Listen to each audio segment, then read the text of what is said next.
Good morning mga guys. For today's video, magluluto ulit tayo ng nilagang baboy. Nagbabalik si Team Lolo.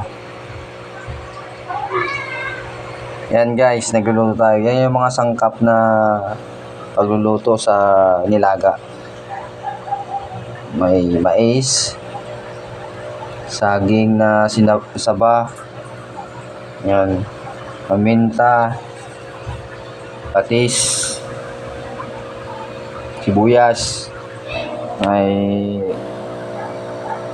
pechay tayo, may Baguio beans,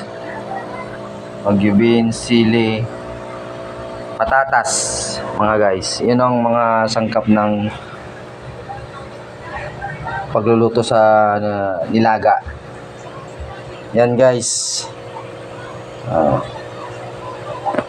pinapakuloan ko na yan guys, pinapalambot ko bago ko ihulog yung gulay, yung pechay, patatas at Baguio beans.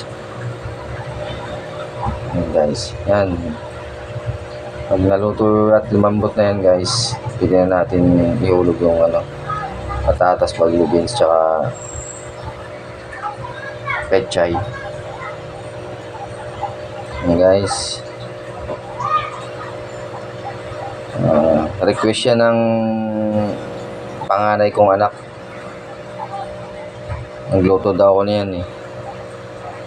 Yan guys. Sige guys, maraming salamat. Ang gandang umaga ulit.